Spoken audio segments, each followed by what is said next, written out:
Thank you very much for this very kind invitation. It is a real honor to be here speaking to you all today.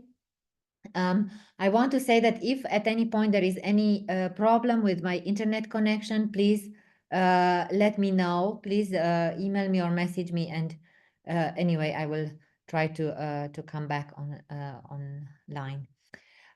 So the work I will speak about today encompasses a few different strands of my work that have all been looking at how can we improve the scalability and tractability of optimization algorithms for the huge scale of current problems that we have to solve with optimization algorithms, like problems in training machine learning networks or other data science applications.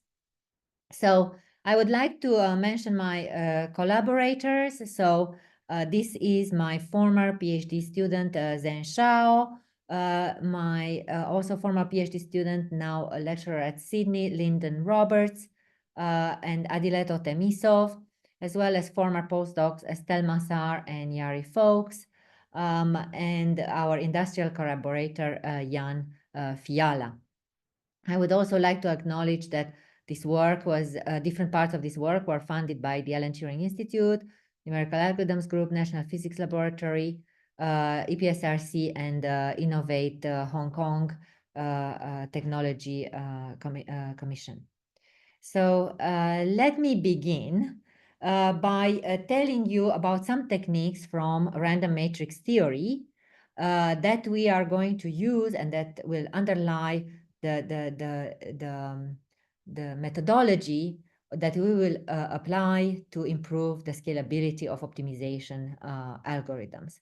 So I will effectively start with a detour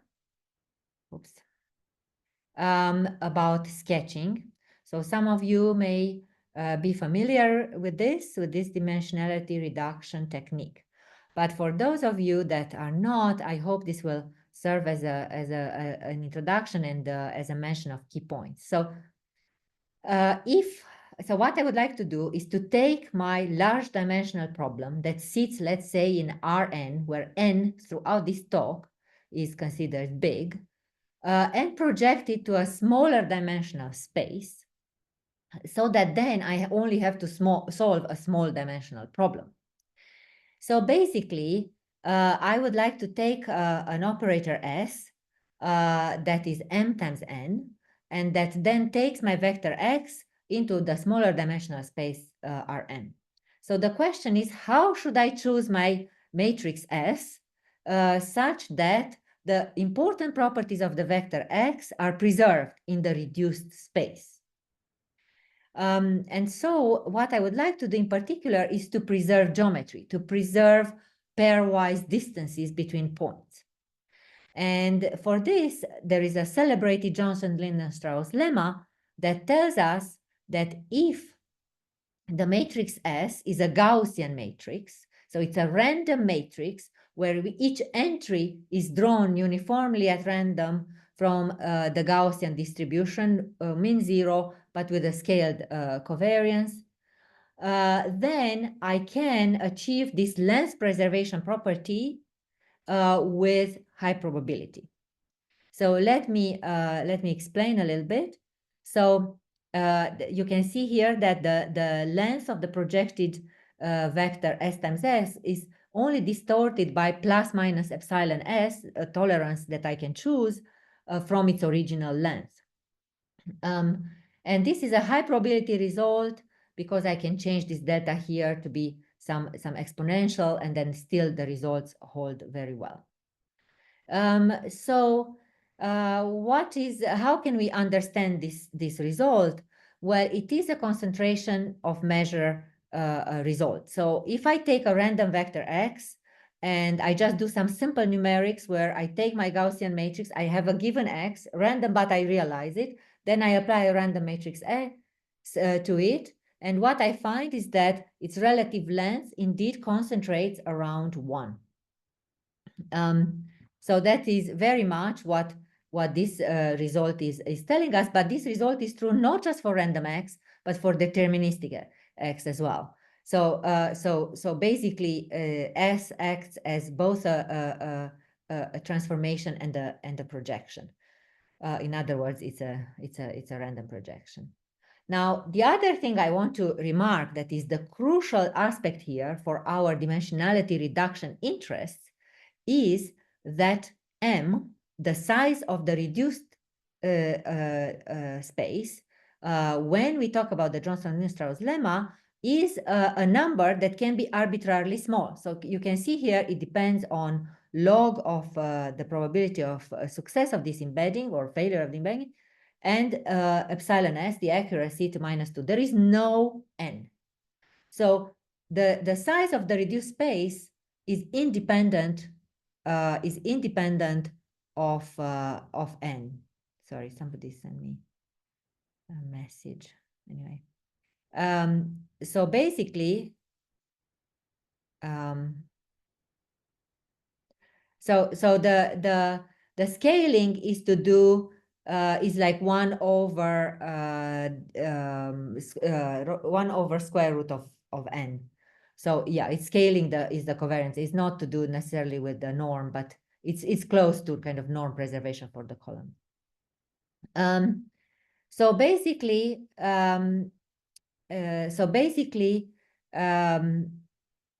what we want to note here is this independence on the ambient dimension n in the size of the projection m. So basically, X can be projected to arbitrarily small spaces. And also epsilon s is also independent of n. I can choose it as I wish. So this result applies to one given vector X or finitely many given vectors in the ambient space Rn. But what if I have to project a subspace? So in that case, we have a subspace version. So consider that I have a given matrix A that is n times D, and that I'm trying to project the vectors in the column space of A. So if I do that, then if I'm trying to do that, then I have, I could have infinitely many vectors there. So what changes in JL from before? So the length preservation is maintained, but what changes is the size of the subspace, the dimension of the subspace in which I project. So now it is proportional to D, where D could be taken as, say, the rank of A. If the rank of A is not D, but smaller, then this M here is proportional to D. So the important aspect here, though, is that M is still independent on N, on the ambient dimension. So it's only proportional to D, which is the small dimension of A, or the rank of A. This makes sense because I have to, I'm trying to capture here a subspace with my random projector rather than individual vectors. So in these plots here, you can see how if I plot this relative residual again of the projected vector over the length of the true vector, I can see that on the horizontal axis, I project M over D. So how far away from the rank, say, of the dimension of the subspace, the given subspace, can I choose my sketching? And we can see that there is no length preservation of my projected vectors until M gets proportional to D, until it gets to be just ever so slightly larger than D. This is an optimal result in terms of the size of M. I cannot do better than this result. So scaled Gaussian matrices give us the optimal result in terms of how much I can reduce the dimension of my ambient problem. So how small can M be? It cannot go smaller than the rank of the matrix or the dimension of the subspace I'm trying to capture. Now, unfortunately, when S is a Gaussian matrix, the ambient dimension N comes back in if I try to form S times A. So that is unfortunate. So then the question is whether there are other sparse ensembles where this is the case. where we can still get good results, but we don't have such expensive use of such random ensembles. And of course, the most trivial one is uniform sampling of the rows of my given matrix A. So I can, in fact, that's maybe the simplest random sampling or random projection that one can think of. However, with positive probability, such a random projection may fail to preserve length of vectors. So this is actually a uniform sketching or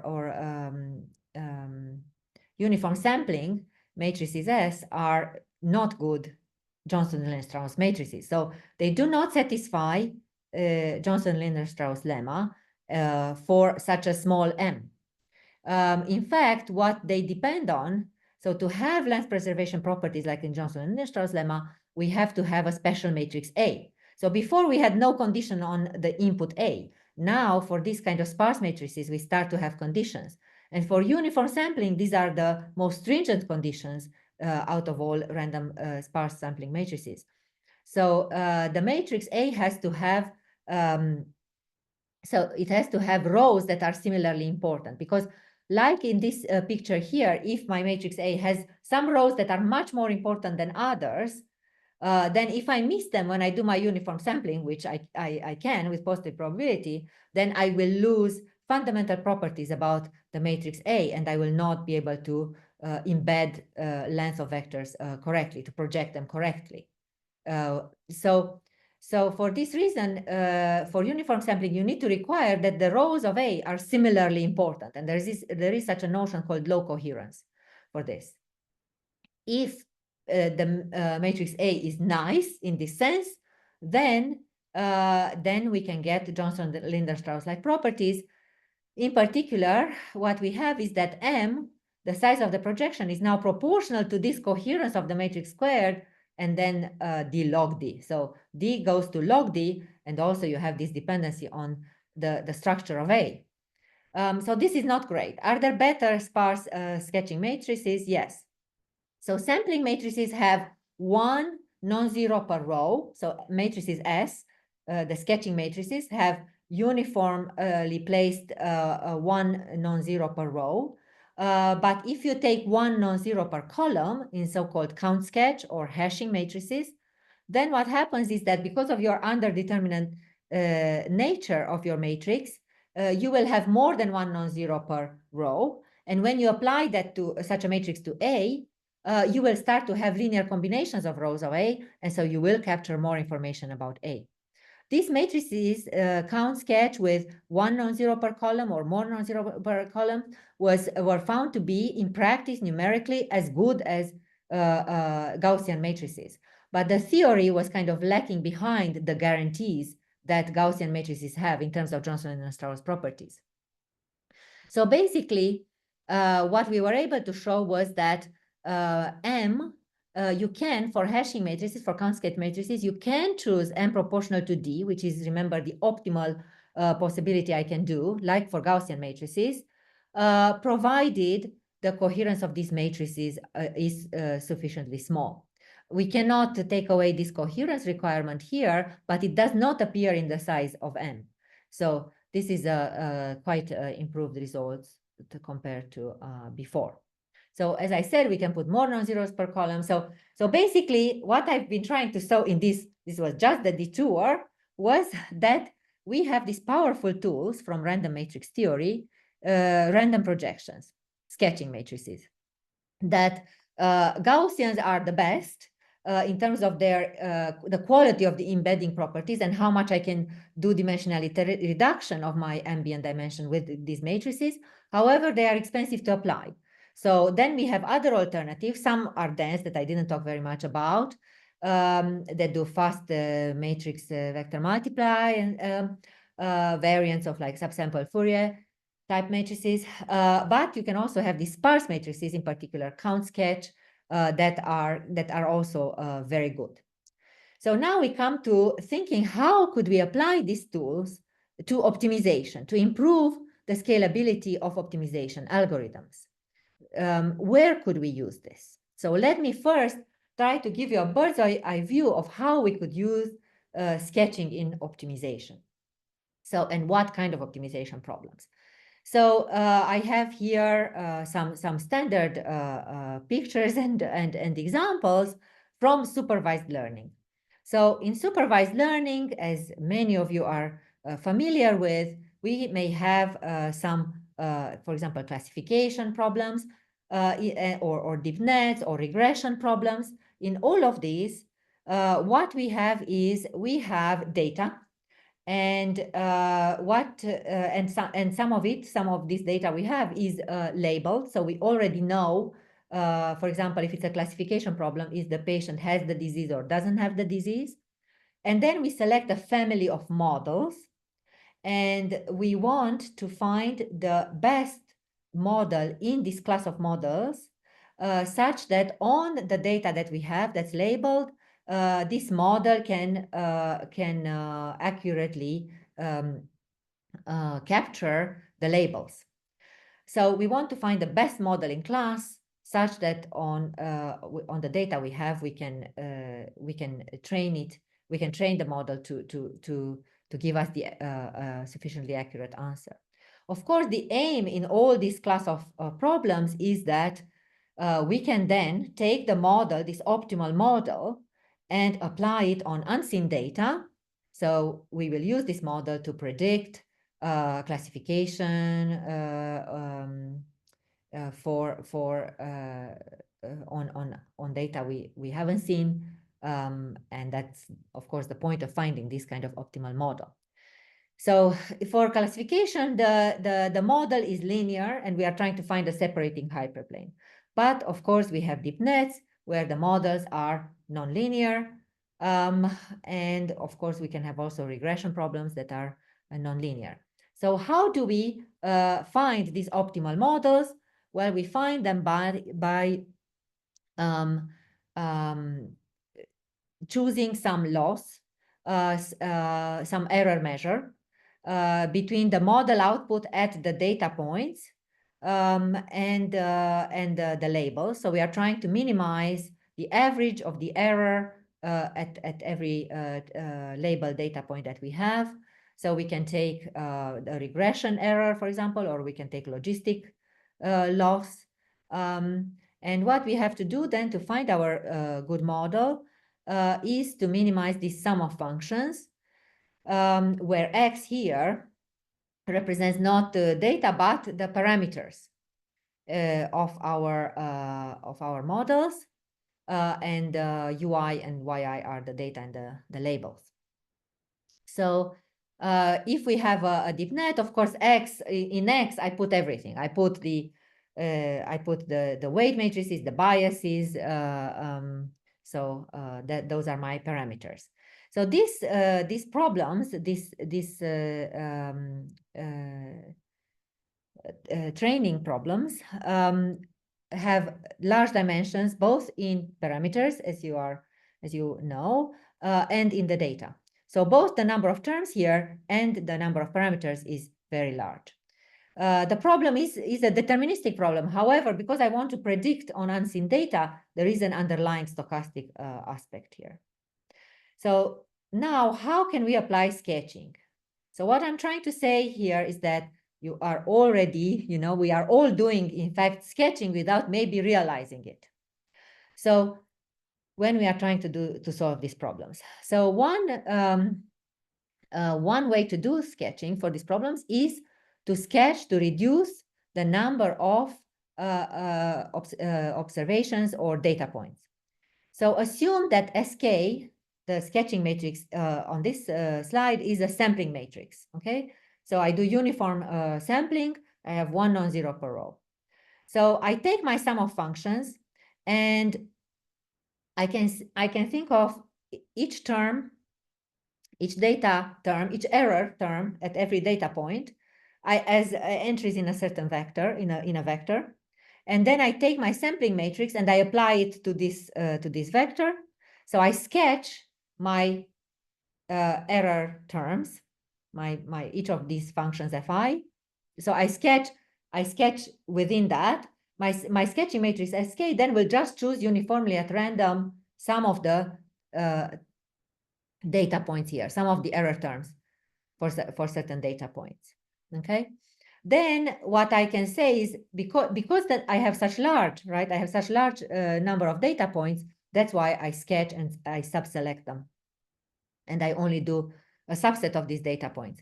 Then on this reduced objective, I can minimize it by taking a gradient descent step. But this is nothing but stochastic gradient descent. So in stochastic gradient descent, you take your sum of functions, you select one or a small number of these F5 functions, and then calculate the gradient for those terms. Here, I'm just slightly presenting it to you a little bit differently. The same thing, we are doing the same thing, but I'm just saying all you're doing is using a sketching matrix to select from your large training data, to select the error terms at certain data points. And then just take a gradient descent step on that. So this has been very well researched, both to doing stochastic gradient descent and doing second order. But of course, we can do better than just uniform sampling. The other way to sketch is to sketch in the parameters. So before I sketched in the observations and the data, and that gives me a reduced objective, but I can also reduce the dimension of the parameters, which are also, again, very large scale.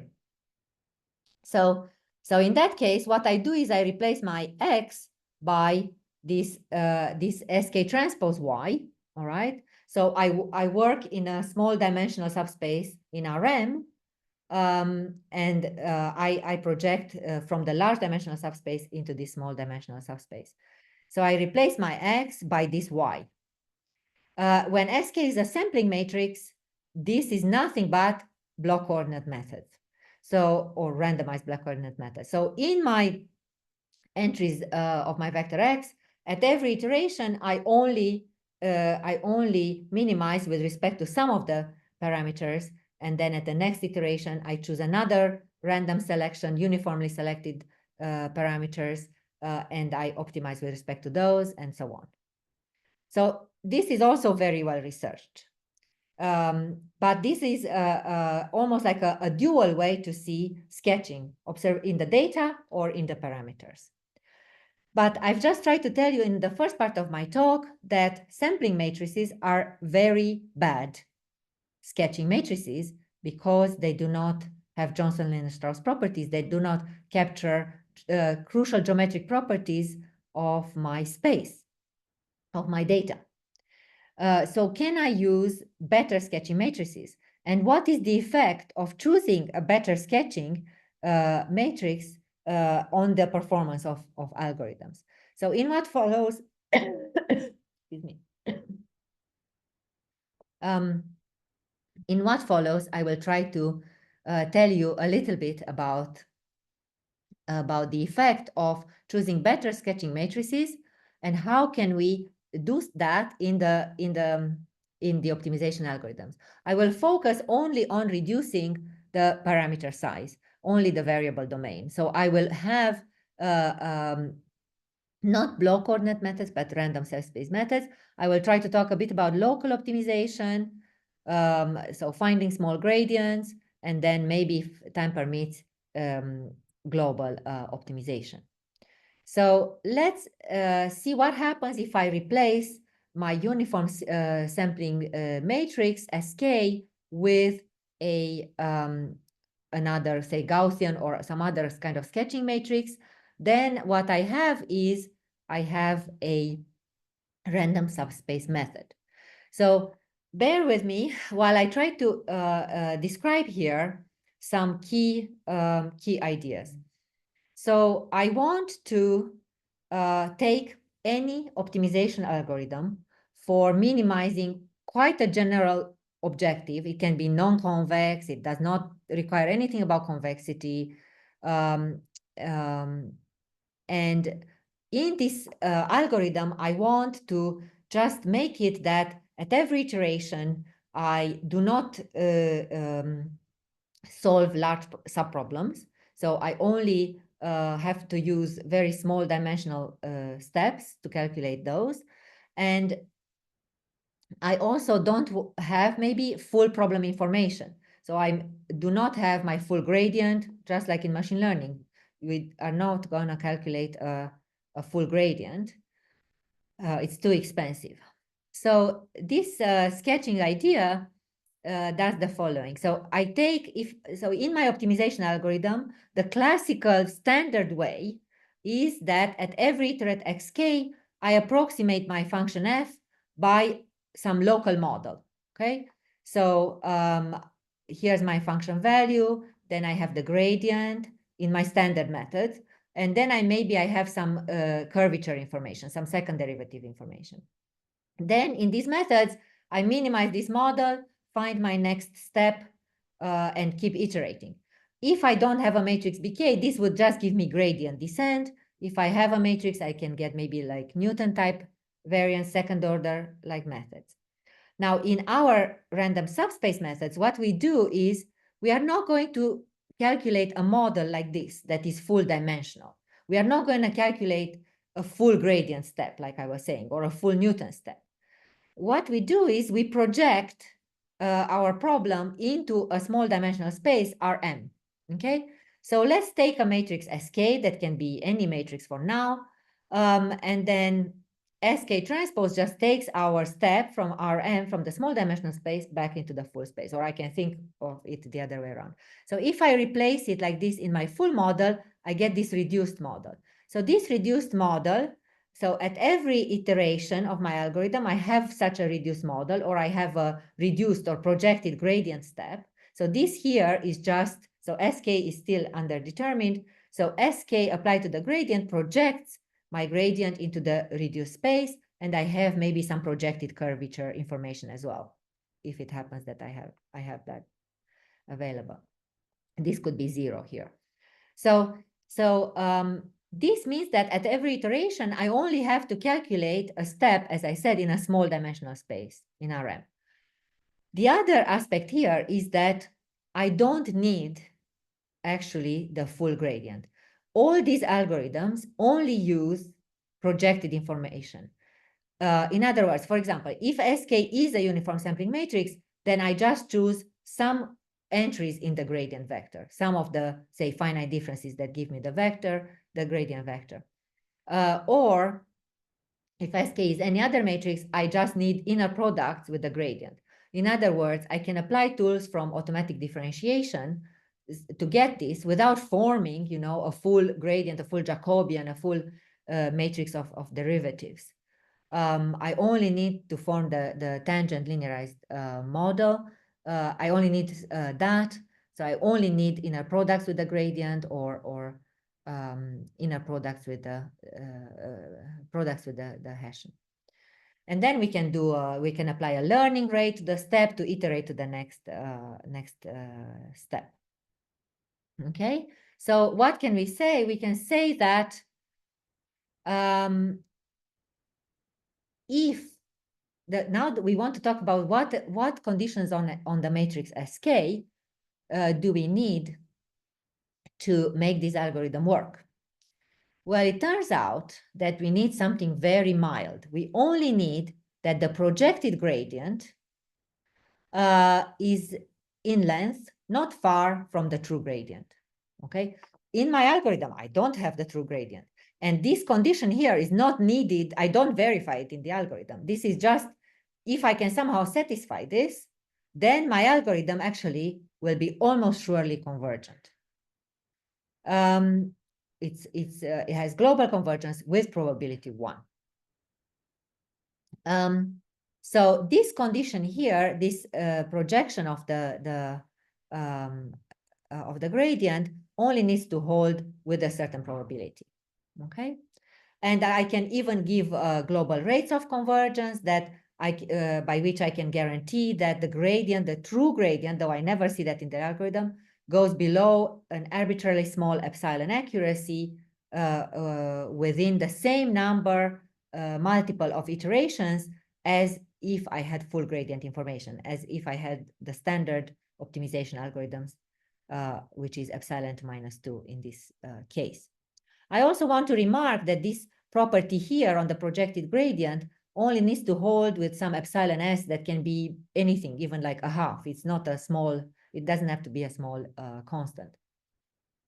Okay, so under this mild assumption, so capturing length of projected gradient sufficiently accurately and sufficiently often, I get an almost surely convergent algorithm. This differs from what I can show, for example, for bulk coordinate methods, where I can only show convergence with positive probability or convergence in expectation. Here I can get almost sure convergence. So what kind of matrix is SK? How should I choose my random subspace to ensure this property? Well, this is just one side of Johnson-Lindenstrauss lemma. So in other words, SK can be any sketching matrix that has Johnson-Lindenstrauss properties. And it's not even have to, it doesn't even have to sketch a subspace. It just has to sketch the gradient vector. So it has to embed correctly one-dimensional subspaces. So that means that the size of the subspace can be arbitrarily, M can be arbitrarily small, for example, for Gaussian matrices or for hashing matrices with enough non-zeros per column. This is not true for a block coordinate method. I cannot apply this result to uniform sampling matrices because they don't have these JL properties. For block coordinates, the coherence of the gradient vector comes in. So I have to have problem conditions on the structure of the problem, where the entries in the gradient have to be similarly important in magnitude for me to have an almost surely convergent block coordinate method. So the idea of this method is simple. At every iteration, I choose a random subspace. I take a step in this random subspace. I move there. Then I take another one, another random subspace. I find a step in there. Meanwhile, of course, I have to choose a learning rate or some kind of safeguard to make sure I progress in my algorithm. I don't go too slow or too fast. But apart from that, we are quite free in how we choose these subspaces, and the size of these subspaces can be arbitrarily small. I won't go into into much of the theory there and how we proved it. I want to show you a few examples of how these algorithms work.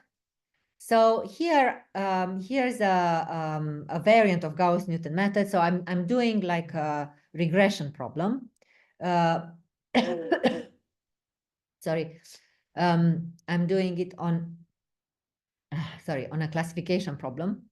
The problem is quite simple in some sense. The data, I don't know, I have in the thousands of data points and variables.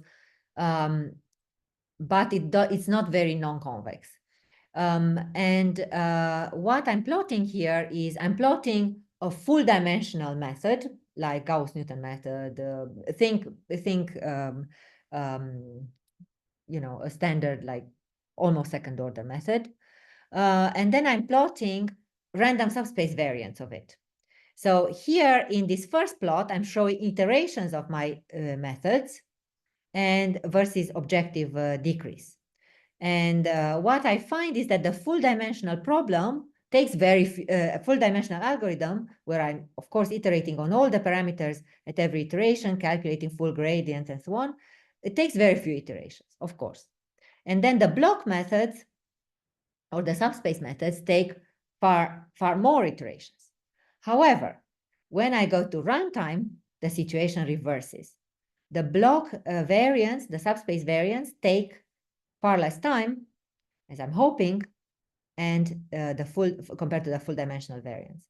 I also see the same picture of superior performance from subspace methods when I look at how much problem information am I using in my run. So the full dimensional problem here in purple uses, of course, a lot of problem information, as much as possible. But the block variants use far less.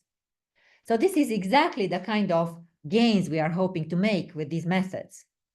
Reduce runtime, and an online kind of aspect of it, where I don't need to use much information from the problem, and I can still make progress. Okay, so then we extended these ideas to derivative free methods. So in that case, we have even more need for scaling up the methods. So some of you maybe have seen that people are doing, for example, fine-tuning of large language models with derivative-free algorithms.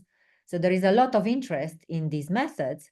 However, the state of the art for derivative-free has very poor scalability compared to problem size.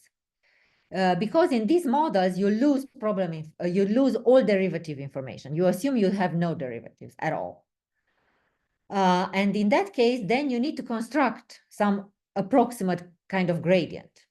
And state-of-the-art methods that are very careful with their function evaluations have very poor scalability per iteration. At every iteration of these methods, you have to construct this approximate gradient.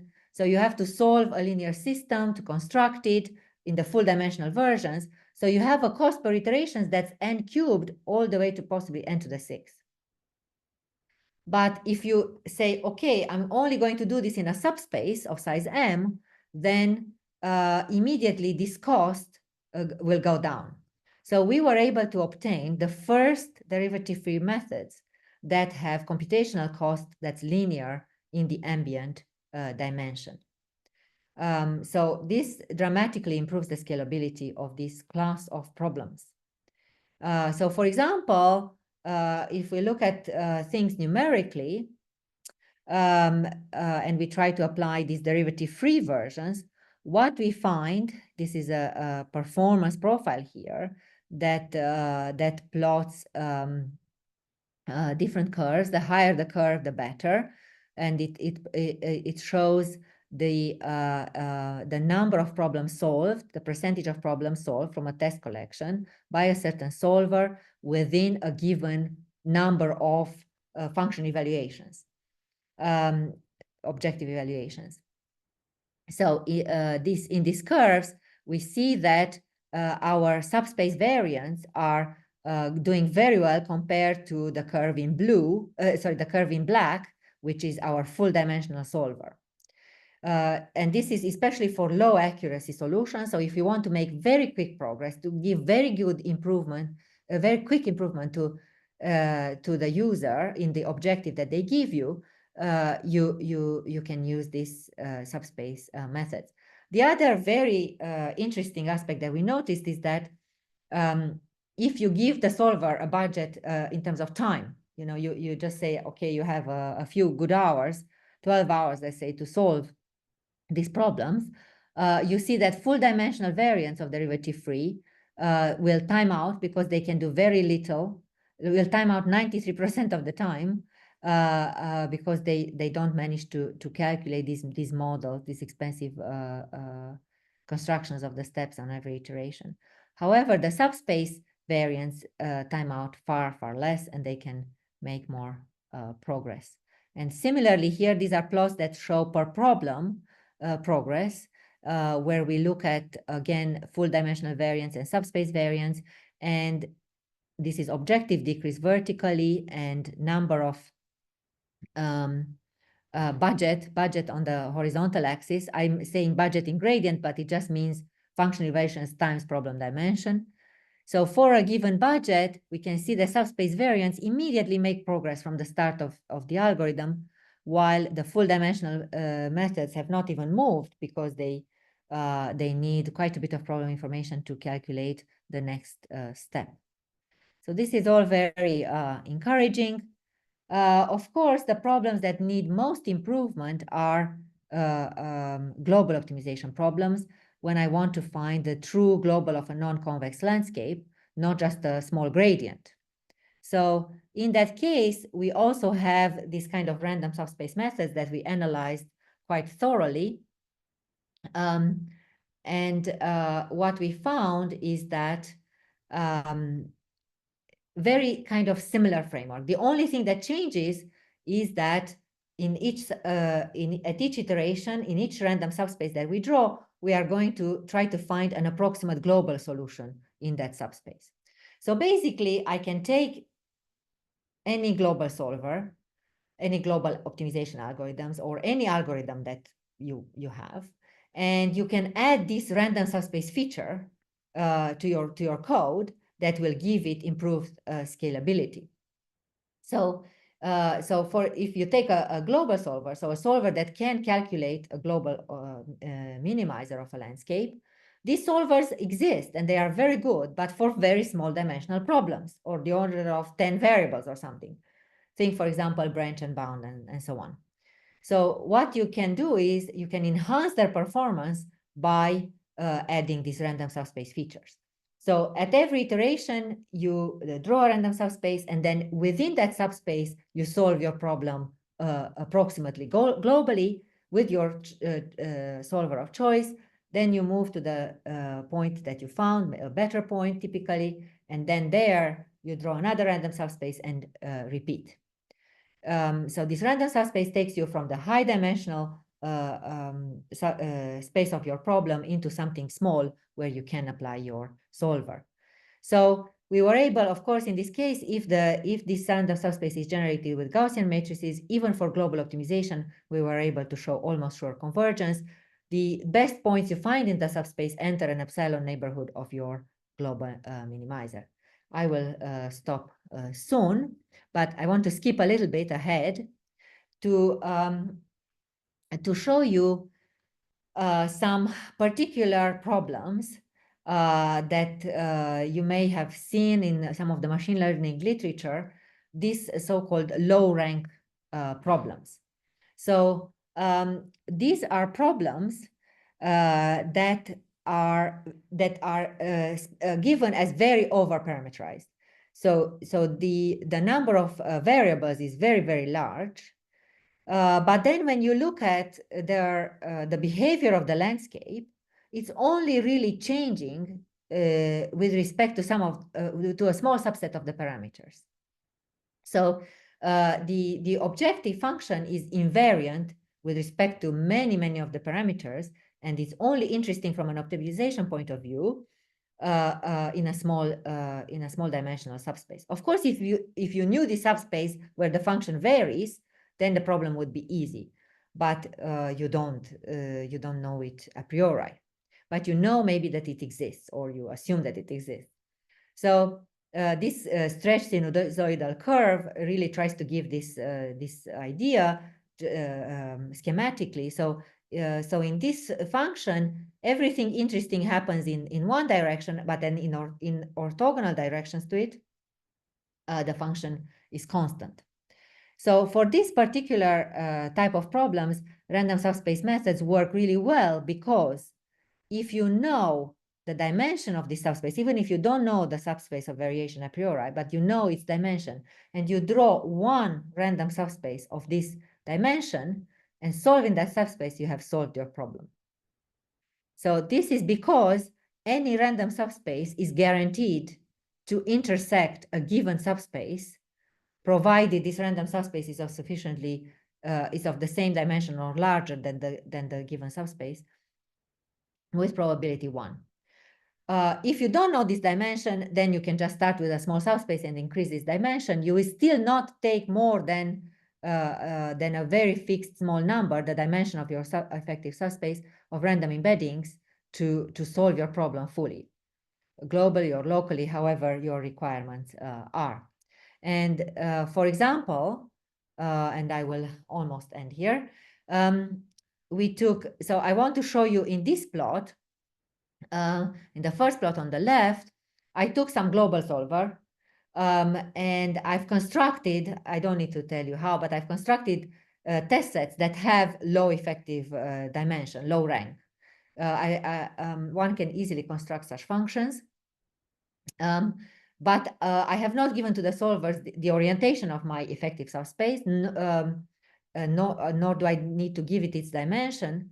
And then I apply a global solver to these large dimensional problems up to 1,000 variables, let's say, which is large for global optimization,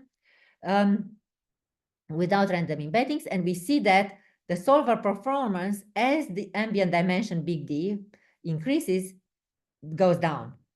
However, random embeddings, where I draw random subspaces and I solve with the global solver in the subspace, the performance of these doesn't change with the ambient dimension.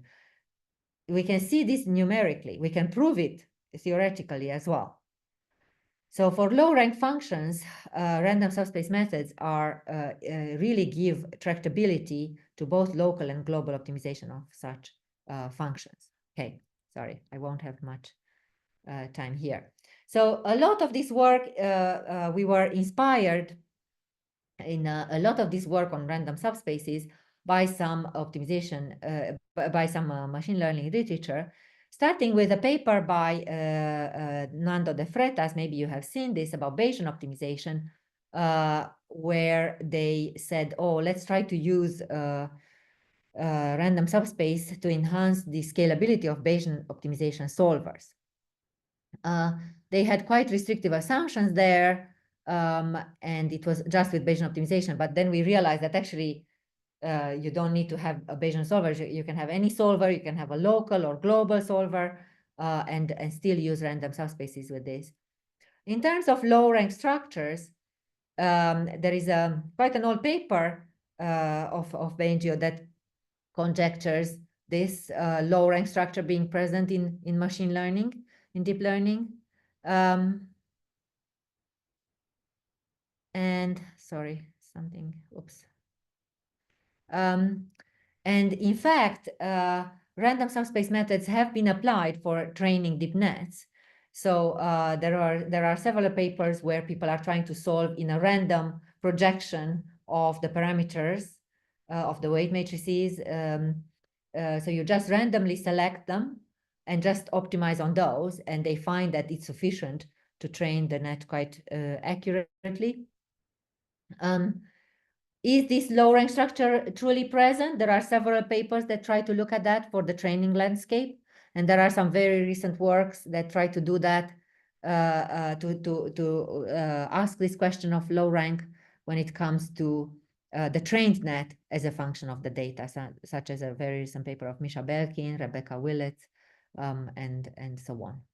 So this takes me to the end of my talk, and here are some references, and thank you very much for your attention.